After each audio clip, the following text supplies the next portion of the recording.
వి gold trusted gold buyers తాకట్టులో ఉన్న బంగారాన్ని విడిపించి ఈ రోజు ఉన్న మార్కెట్ ధరకే కొనబడును. మరిన్ని వివరాలకు సంప్రదించండి 77107720. ప్రస్తుతం వైసీపీకి సంబంధించి అలాగే కూటమిలో ఉన్న మంత్రి సుభాష్ మీద వస్తున్న ఒక సీరియస్ అలిగేషన్ ఏంటంటే కూటమిలో మంత్రిగా ఉంటూ వైసీపీకి కోవట్టుగా పనిచేస్తున్నారని ప్రస్తుతం మంత్రి సుభాష్ మనతో ఉన్నారు. మాట్లాడే ప్రయత్నం అయితే చేద్దాం. సార్, ఒక చాలా సీరియస్ అలిగేషన్ మీ మీద. మీతో పార్టీ పనిచేసిన వాళ్ళు గతంలో లేదు, ప్రస్తుతం మీ పార్టీలో ఉన్న వాళ్ళు కూడా చేస్తున్నారు. మీ మీద ఏదైనా కుట్ర జరుగుతుందా? మా పార్టీ మీద పనిచేస్తున్న వాళ్ళు ఎవరు ఎలిగేషన్ చేయలే. అయితే ఒక చోటా నాయకుడు, ఒక గల్లీ నాయకుడు, ఎవడు వాడి పేరు బుల్లాని అంటారు. వాడికి మోకాలు మెదడు మోకాల్లో ఉంటుంది. వాడి గురించి మాట్లాడటం కూడా అనవసరం. అతని స్థాయి అది కాదు, కానీ చిన్న స్థాయి. అయితే అతను ప్రభుత్వం అతనికి విషయం ఏంటి, వాళ్ళు జలగలు లాంటి వాళ్ళు, మున్సిపాలిటీకి పట్టిన జలగలు నలుగురు ఉంటారు అక్కడ. వాళ్ళు దోచుకోవటం దాచుకోవటం వాళ్ళకి అదే పని. ఏదైతే ఈ వాళ్ళు చరిత్ర మొత్తం అందరూ యావత్ కమ్యూనిటీని పట్టుకుని జలగల్లా పీడించి సెటిల్మెంట్లు చేసుకుని సంపాదించారు. తర్వాత అనేక రకాలుగా వచ్చి వ్యవహారం చేస్తూ ఉన్నారు.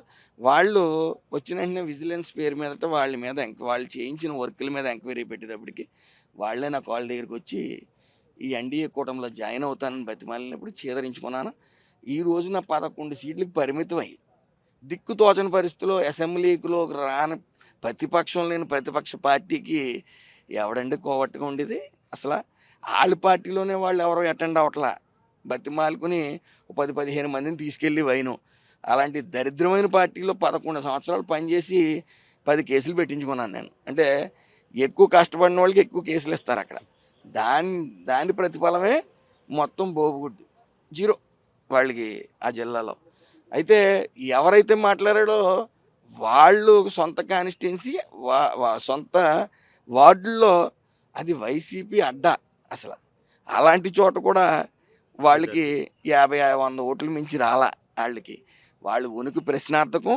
ఏదైతే వాళ్ళు చెల్లిపోయిన వేణుగోపాలకృష్ణ ఉన్నాడో అతను మేజర్ కమ్యూనిటీల దగ్గరికి వెళ్ళి కాళ్ళు పట్టుకుని పనులు చేయించుకుని పని. అలాగే గతంలో కాళ్ళు పట్టుకుని కులం పేరు చెప్పి చేసిన అని చేదరించుకున్నారు. వేణుగోపాల్ ఇటీవల కాలంలో మిమ్మల్ని టార్గెట్ చేస్తూ చాలా సీరియస్గా మాట్లాడుతున్న పరిస్థితి, మాజీ మంత్రిగా కూడా ఆయన వ్యవహరించిన పరిస్థితి. అంటే గతంలో మీరు వైకాపాలో ఉన్నప్పుడు ఇద్దరి మధ్య ఉన్న మనస్పర్ధలా, లేకపోతే ఆ ప్రాంతంలో ఏమన్నా ఇష్యూస్ ఉన్నాయా? ఎందుకని పర్టికులర్గా సుభాష్ ఎందుకు టార్గెట్ అవుతున్నారు అంటే ఏమంటారు? ఆ రోజు నేను ఇతర మంత్రిగా ఉన్నప్పుడు పార్టీ కన్నా కులంలో చాలా ఫాస్ట్గా ఉండేవాడిని. ఎప్పుడైతే కులం పేరు చెప్పి ఇతను కాళ్ళు పట్టుకున్నాడో సుబ్బారెడ్డివి, ఆ రోజు వ్యతిరేకించడం జరిగింది. వ్యతిరేకించి సభ్య సమాజం, సభ్య కులం అందరూ కూడా తుపుక్కుమని ఉమ్మేశారు అతని మీద. సో ఆ బాధ ఒకటి ఉంది అతనికి. అతనికన్నా చేతకాని మంత్రి ఇంకెక్కడ ఉంటాడని నేను అడుగుతా ఉన్నాను. ఎందుకంటే అతను బీసీ సంక్షేమ శాఖ మినిస్టర్గా పనిచేస్తూ పైగా ఐఎన్పిఆర్ శాఖ అతని దగ్గర పెట్టుకుని ఓ మెమో ఇచ్చారంట అతనికి తెలియకుండా. ఆ మెమో ఇచ్చిన తర్వాత ఎవరో ఫోన్ చేశారంట, ఈయన ఆపేసాడంట. ఏంటి ఆపేది? ఆపింది ఏది? తీరేది. అది కంటిన్యూ అవుతున్న ఇదిలో ప్రక్రియలో మళ్ళీ వీళ్ళే ఫేక్ ఉద్యమాలు చేసి అయ్యి బాబోయ్ సెట్టిపల్లి కులాన్ని బ్రాకెట్లో గౌడని పెట్టేస్తా ఉన్నారు.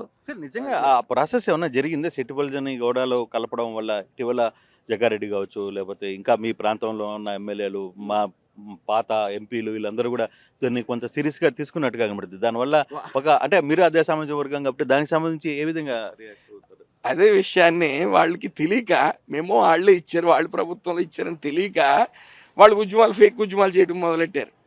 ఇలా సెట్టిపల్లి గౌడ బ్రాకెట్లో సెట్టిపల్లి అని ఇస్తున్నారు.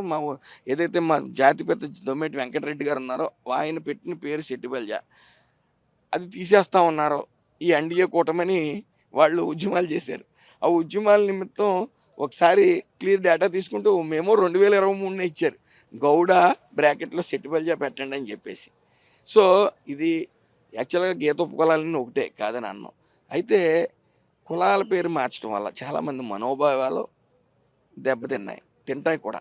సో అది కంటిన్యూ అవ్వాలని వాళ్ళు చేసిన ఉద్యమం ఒకసారిగా నేను డేటా అంతా తీసుకునేటప్పటికి మేము రిలీజ్ చేసిన తర్వాత కంటిన్యూ అవుతున్న ఈ ప్రక్రియలో మేము వెంటనే ఒక జీవో నేను 15 రోజులు 20 రోజుల్లో చంద్రబాబు నాయుడు గారికి, లోకేష్ గారికి, పవన్ కళ్యాణ్ గారికి అందరికీ తెలియజేసి ఇలా ఉంది, చాలామంది ఇబ్బంది పడతా ఉన్నారు. ఎవరి కులం పేర్లతో ఇప్పటి వరకు పిలిచారో ఆ కులంలో కంటిన్యూ అయ్యేలాగా, ఆ పేర్లతో కంటిన్యూ అయ్యేలా చూడండి అని నేను విన్నవించుకోవటం, విని వెంటనే అది ఫాస్ట్‌గా వితిన్ 15 డేస్‌లో రావటం వీళ్ళకి మతిపోయే పరిస్థితి. పైగా వాళ్ళు ప్రభుత్వంలో ఇచ్చిన మెమో వాళ్ళకి ఐడెంటిఫై అవ్వటం. ఇంకా నీచ స్థితిలో నాకు తెలీదు, నాకెవరో వాట్సాప్ కాల్ చేసి చెప్పారు నేను ఆపానన్నాడు. ఏది ఆపింది? ఎక్కడ? ఒక మెమో రిలీజ్ చేశారా? ఓ జీవో ఆపుతూ ఓ జీవో రిలీజ్ చేశారా? ఏమీ లేదు కదా!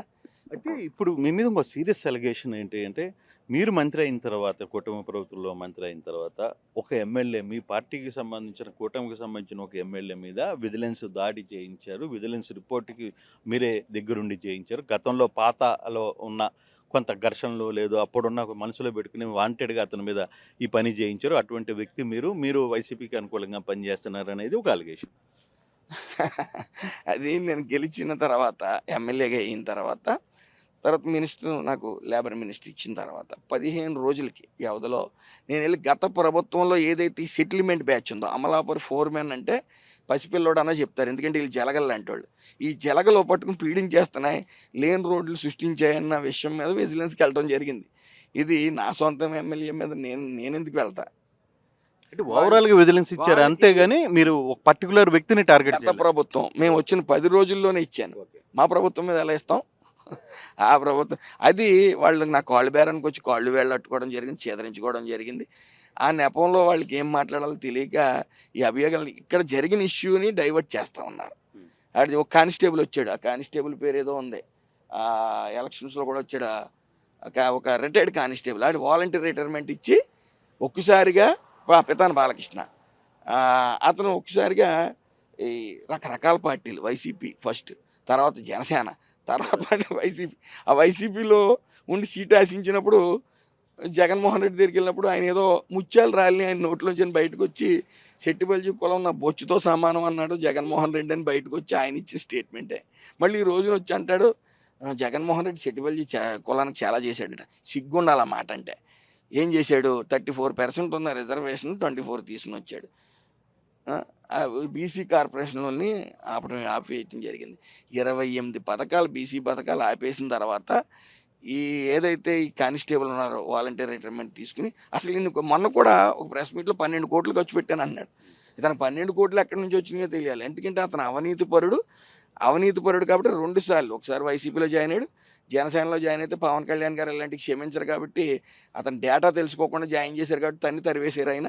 తరివేసిన తర్వాత మళ్ళీ వైసీపీలోకి వెళ్ళాడు. అతను care of address Jaganmohan Reddy మీద ఆర్థిక నేరాలు అలా ఉన్నాయి, ఇతను కూడా ఆర్థిక నేరస్తుడే కాబట్టి వీళ్ళకి సూట్ అవుతుంది కాబట్టి అలా పెట్టారు. ఈ సిగ్గు ఉండాలి. అలా ఏది జరుగుతున్న పరిణామాలు ఏంటి? గౌడ బ్రాకెట్లో సెట్టిబల్జీ అని వస్తుంది, సెట్టిబల్జీ ఉనికి పాడవుతా ఉందని వీళ్ళే ఉద్యమాలు చేసి జీవో తేగానే మళ్ళీ ఏదైతే ఈ చీరల జగ్గిరెడ్డి ఉన్నారో ఆయన మరీ అపహాస్యం, సెట్టిబల్జీ కులాన్ని అపహాస్యం పాలు చేస్తూ సెట్టిబల్జీ కులాన్ని ఓసీలో కలిపేస్తున్నారు హైదరాబాద్లో కానీ వ్యాఖ్యానించడం ఆయన. ఇది ప్రజల్లో సెట్టిబల్జీలో అయోమయం పరిస్థితి ఏర్పడినప్పుడు నేను స్పందించాలి కాబట్టి ఘాటుగా స్పందించినందుకు ఇప్పుడు ఏదైతే అమలాపురంలో ఈ జలగలు ఉన్నాయో, ఈ జలగలో మున్సిపాలిటీ పట్టు పీడిస్తున్న జలగలో వాళ్ళకి కులాన్ని అవమానించిన పర్లా, కులం మీటింగ్లు వీళ్ళు పెట్టి లక్షలు దోచుకుని 800 మందితో పెట్టారు. నేను ఆ రోజుల్లో పెట్టినప్పుడే 1,50,000 మంది రావడం జరిగింది. అయితే నేను అధికారంలోకి వచ్చిన తర్వాత కూడా వనభోజనాలు పెట్టడం జరిగింది. వీళ్ళు కేవలం కులం మీద ప్రేమ ఉండదు, ఇది కపట ప్రేమ. వాళ్ళకి నేను వచ్చి ప్రెస్ మీట్ ఎందుకు పెట్టారు? జగ్గిరెడ్డి గారిని ఏమో మాటలనేసారు, దాని గురించి అని పెట్టారు తప్ప కులానికి జరిగిన వీళ్ళ టైంలో ఏదైతే జరిగిన అన్యాయం ఉందో అది చెప్పుకునే దమ్ము లేదు వాళ్ళకి. ఏదైతే నా మీద ఫాల్స్ ఎలిగేషన్ చేస్తున్నారో దేనికైనా నేను సిద్ధం. అలాంటిది ఒక్కటి ప్రూవ్ చేసినా ఏదైతే ఈ జలగలు ఉన్నాయో అమలాపురం జలగలు, జలగలు ఒక్కొక్కటిగా వాళ్ళ అవినీతి కూడా బయటకు వస్తుందనే భావం. వాళ్ళు వైసీపీకి మా టీడీపీ కోవట్లు వాళ్ళు చిల్లర పట్టుకెళ్తూ ఉంటారు. ఈ బుల్లాని కానీ నా దగ్గరికి వచ్చి చిల్లర పట్టుకెళ్ళి జనాలు వీళ్ళందరూ ఎవరిని అడిగినా చెప్తారు. వీళ్ళు నా మీద ఎలిగేషన్స్ తేయడం అంటే హాస్యాస్పదంగా ఉంది. ఎక్కడో మీ జిల్లా, ఉమ్మడి జిల్లాలో మంత్రిగా, ఏకైక మంత్రిగా ఉన్న సుభాష్ని టార్గెట్ చేస్తుంది కూటమి ప్రభుత్వంలో కొంతమంది ఎమ్మెల్యేలు, కొంతమంది నాయకులు, చిన్న నాయకులు కాబట్టి పెద్ద నాయకులు. అది ఎట్లా ఎందుకని మిమ్మల్నే పర్టిక్యులర్‌గా టార్గెట్ చేయాలి అనే ఒక అంటే ఏమంటారు? అంటే వాళ్ళు జీర్ణించుకోలేకపోతున్నారు. వాళ్ళు ఫస్ట్ టైమ్ రావడం, ఎంతసేపు మంత్రి వా పదవి రావడం. రావటం జీర్ణించుకోలేక వాళ్ళు మా వాళ్ళే ఒక విశ్వ స్వభావం ఈ వైసీపీ అనేదే విషవృక్షం. ఆ విషవృక్షంలో ఈ కొమ్మలు ఈళ్ళు ఏళ్ళు అని కూడా అంటాం అనవసరం. ఎండిపోయిన ఆకులాంటి వాళ్ళు ఈళ్ళు. ఈళ్ళేదో ఇంక జీర్ణించుకోలేక ఏదో వాళ్ళు అంటా ఉన్నారు. ఏది నాకు లాస్ట్ ర్యాంక్ వచ్చిందని. అసలు ఆళ్ళకి ఏదన్నా ఫైల్స్ మూవ్‌మెంట్‌లో లాస్ట్ వచ్చింది. అదన్నా ఫైల్స్ మూవ్‌మెంట్ అనేది కొన్ని ఈక్వేషన్స్ ఉంటాయి, ఇష్యూస్ ఉంటాయి. ఎలాంటి చిన్న ఎగ్జాంపుల్ చెప్తాను. ఫ్లిప్‌కార్ట్ ఉంది. ఫ్లిప్‌కార్ట్ వాళ్ళు మాకు 2:00 వరకు ఆహ్, వాళ్ళకి వెసులుబాటు ఇమ్మని పని చేసుకోవడానికి వెసులుబాటు ఇమ్మని గిగ్ వర్కర్స్‌కి వెసులుబాటు ఇమ్మని అడిగారు. అయితే లేడీస్‌కి ఎలా ఇస్తాం? అది హోమ్ శాఖ కూడా లింక్ అయ్యి ఉంటది. సో, దాని ద్వారా ఒక 4, 5 మంత్స్ అది డ్రాగన్ చేయడం. అలాగే ఒక్కొక్కటి డ్రాగన్ అవుతాయి. ఇందులో లేబర్ సమస్యలంటే ఒకటి గుర్తించాలి. ఇటు ఒక కన్ను మాకు కార్మికులు, ఒక కన్ను యాజమాన్యం. యాజమాన్యం బావుండాలి, కార్మికులు బావుండాలి. సో, బ్యాలెన్స్‌డ్‌గా వెళ్ళవలసిన పరిస్థితి నాకుంటాది. సో, ఆ ఫైల్స్ మూవ్‌మెంట్‌లో లాస్ట్ వచ్చిందది. అది ఇంప్రూవ్ చేయవలసిన నాతో పాటు మా అధికారులు కూడా పైచ్చు. ఇవందరూ చేయాల్సిన పరిస్థితి ఉంది. అయితే మొన్నసారి ఏదైతే ఇన్ఛార్జ్ మినిస్టర్‌గా నేను ఫస్ట్ ప్లేస్‌లో ఉన్నాను. అది ఆళ్ళు గుర్తించాలి. అయితే చంద్రబాబు నాయుడు గారు తిట్టారు నిన్ను అని చెప్తా ఉన్నారు. తిడతారండి. నేను నేను నేను నేను రాజ నేను రాజకీయానికి కొత్త. ప్రజాసేవకులో 20 ఇయర్స్ నుంచి ఉన్నాను. కానీ రాజకీయానికి కొత్త కాబట్టి నేర్చుకునే ప్రక్రియలో ఆయన నన్ను తిట్టడం జరిగింది. వాస్తవం తండ్రి లాంటి ఆయన. ఒక ఎవరికి వాళ్ళకి దక్కని స్థానం ఎవరికి దక్కంది మరి నాకు ఇవాళ మంత్రిలో పెట్టారంటే నేను ఆ శాఖకి కానీ సంబంధిత కాన్స్టిట్యున్సీకి కానీ సంబంధిత ఇన్ఛార్జ్ మినిస్టర్ కానీ సంబంధిత మినిస్టర్ ఏదైతే చేస్తున్నానో ఆ జిల్లాకి కానీ న్యాయం చేయవలసిన పరిస్థితి నా మీద ఉంటుంది. సో నేను కొద్ది నెగ్లిజెంట్గా ఉంటాం. ఆయన తిట్టాడు నన్ను. అప్పటి నుంచి నేను 7 మంత్స్ మీకు షఫిల్ అయ్యాను, కొద్ది ఇబ్బంది పడ్డాను. సో ఆయన తిట్టడంతో నేర్చుకోవాల్సిన పరిస్థితి ఉంది. సో డిపార్ట్మెంటల్ రివ్యూ మీటింగ్ పెట్టాను. అక్కడ స్థానికంగా జిల్లాలో రివ్యూ మీటింగ్స్ పెట్టుకున్నాను. ఒక్కొక్కటిగా నేర్చుకుంటూ వచ్చాను. ఈ రోజున స్టేబుల్ అయ్యాం. సో వీళ్ళేంటంటే జగన్మోహన్ రెడ్డి క్యాబినెట్ మీటింగ్ ఎంతసేపు ఉండేదండి? Half an hour, 25 minutes. ఇలా చెప్పాను తప్పట్లు కొట్టడం తప్పట్లు కొట్టి వెళ్ళిపోవటమే. అలాగే ఏ శాఖలో ఉన్నా సరే ఎప్పుడన్నా రివ్యూ మీటింగ్లు జరిగాయా? అలాగే ఏదైతే ఈ నాకు లేబర్ శాఖ ఇచ్చారు దాంట్లో ఒక 600 కోట్లు వస్తే సెంట్రల్ గవర్నమెంట్ నుంచి కేవలం 190 కోట్లు ఇండెంట్లు ప్లస్ జీతాలు సరిపెట్టి మిగతా అమౌంట్ వెనక్కి వెళ్ళిపోయే పరిస్థితి. అయితే ఈ రోజున మేము వచ్చిన తర్వాత 7 హాస్పిటల్స్ కానీ ఈఎస్ఐ హాస్పిటల్స్ కానీ సుమారు 36 డిస్పెన్సరీస్ కానీ ఇవన్నీ కూడా ఒక్కొక్కటిగా పర్మిషన్స్ పెట్టి అన్నీ వస్తూ ఉన్నాయి. మేమందరం చంద్రబాబు నాయుడు గారు ఒకటే చెప్పారు, నేను సీఎం అంటే కామన్ మ్యాన్, మీరు కామన్ మ్యాన్లో సార్ బేసిక్‌గా నాకు ఫైనల్‌గా ఓ మాట చెప్పండి. అంటే మీ మీ మీ కాన్స్టిట్యుయెన్సీ, మీ జిల్లా మొత్తం మీద మీకు వ్యతిరేకంగా కొన్ని శక్తులు పనిచేస్తున్నాయి. అవునంటారు, కాదంటారా? ఒకటి. రెండవది బేసిక్‌గా ఈ శక్తులందరినీ ఏకం చేసుకునే బాధ్యత కూడా మీ మీదే ఉంది యాస్ ఎ మంత్రిగా. కాబట్టి ఆ ప్రయత్నం ఏమైనా చేస్తున్నారా? శక్తులు అంటే వైసీపీ వాళ్ళు లాగడానికి ప్రయత్నిస్తూ ఉంటారు. ఏదో మనం మనం చేయాలనుకున్న మంచి చేసుకుంటా పోవాలి. వీళ్ళు విషవృక్షం లాంటి వాళ్ళు. ఏది మంచి చేసినా సరే జీర్ణించుకోలేరు. తల్లికి వందనం అసలు వేయనే వేయలేరని అపహాస్యం పాలు చేసి వైసీపీ సంగతి పక్కన పెట్టండి. ఇప్పుడు టీడీపీలో మీ మీ సొంత పార్టీలో జరుగుతున్న వ్యవస్థ కూడా కొంత ఉంది కదా! ఎట్టి పరిస్థితుల్లో అది ఫస్ట్‌లో చిన్న చిన్న విభేదాలు ఉన్నప్పటికీ నేను కలుపుకుని వెళ్ళటం జరిగింది. వాళ్ళ ఆశీస్సులు తీసుకోవడం జరిగింది. మీకు అనుభవం ఉంది. మేము ఎక్కడైనా తప్పు చేస్తుంటే నాకు చెప్పండి అని అడిగిన పరిస్థితి కూడా ఉంది. అలాగే విలేకరుల సమావేశంలో కూడా నేను అడగడం జరిగింది. రామచంద్రపురం విలేకరుల సమావేశంలో నేను ఏమైనా తప్పు చేస్తున్నానా? లేకపోతే నేను పాలించే విధానంలో ఏమైనా మార్పులు తేవాలా అని అడిగాను. ఎందుకంటే తెలుసుకోవడం మంచిది. ఎందుకంటే చంద్రబాబు నాయుడు గారు ఒక మాట చెప్పారు. 75 సంవత్సరాలు ఈ వయసులో నేను తెలుసుకుంటానే ఉంటాను. మీరు తెలుసుకుంటానే ఉండండి. తెలుసుకోకుండా నాకు అన్నీ తెలుసంటే జగన్‌లా తయారవుతారని చెప్పడం జరిగింది. ఆయనకి ఒక రివ్యూ మీటింగ్ ఉండదు, ఒక అవగాహన ఉండదు, ఏముండదు. కానీ చంద్రబాబు నాయుడు గారని హెడ్ మాస్టర్ గారి దగ్గర పనిచేయాలి అంటే ఒళ్ళు 360 డిగ్రీస్‌లోని పని చేయాలి వంచి. అందులో సందేహం లేదు. ఏదైతే ఈ జలగలు అమలాపురం జలగలు ఉన్నాయో ఆ జలగలకు వేరే పనేం లేదు. వాళ్ళకి సెటిల్మెంట్లు కావాలి. ఆ సెటిల్మెంట్లు ఎక్కడ తోకజాడిన ఉన్నట్ల నేను. అలాగే అక్కడ ఏ అవినీతి చేసినా సరే కొరడా గులిపిస్తున్నాం. వాళ్ళ మీద ఏదైతే ఈ టౌన్ అధ్యక్షుడు ఉన్నాడో అతను తణుకులో ఇద్దరిని మోసం చేస్తే అక్కడ కూడా తీసుకెళ్ళి స్టేషన్లో కూర్చోబెట్టడం జరిగింది. ఆ డబ్బులు ఇప్పించడం కూడా జరిగింది. ఇలాంటివన్నీ జరుగుతుంటే వాళ్ళకి నిద్ర పట్టక ఈ ఇష్యూ ఒకటి జరుగుతుంటే సెట్టిబల్జీ కులానికి అవమానం జరిగింది. వీళ్ళు ఉద్యమాలు చేసి దాన్ని రెక్టిఫై చేస్తే మళ్ళీ మా చీరల జగ్గిరెడ్డి గారిని ఎందుకు తిట్టారు? తిట్టరా అండి? సెట్టిబల్జీ కులాన్ని ఓసీలో కలుపుతున్నారా? ఈయనకి ఎవరు చెప్పారండి? అలాంటి పిచ్చి మాటలు మాట్లాడితే ఎప్పుడైనా సరే దానికి అనుగుణంగానే మేము స్పందించాల్సిన పరిస్థితి ఉంది. స్పందిస్తాం. ఏదైతే కొన్ని జలగలు ఉన్నాయో అలాగే రిటైర్డ్ కానిస్టేబుల్ ఉన్నారో వీళ్ళందరికీ కూడా కులం వీళ్ళే వెనకాల ఎట్టి పరిస్థితులు లేదని గతం వాళ్ళే నిరూపించుకున్నారు. ఏదో వనభోజనాలు పెట్టి 800-900 మంది తెచ్చారు. మేము ఎప్పుడు జనంలోనే ఉంటాను. ఇటు కులంతో పాటు ఈ రోజున ఒక ఎమ్మెల్యే ఇచ్చారంటే ఈ ఆంధ్ర పాలిటిక్స్ ఈ కులం బేస్డ్ మీద జరుగుతూ ఉంటాయి. ఆ ఈక్వేషన్లు నాకు ఇవ్వడం జరిగింది. అలాగే రామచంద్రపురం నియోజకవర్గ ప్రజలకు ఎప్పుడు నేను రుణపడి ఉంటాను. వాళ్ళు గెలిపించారు.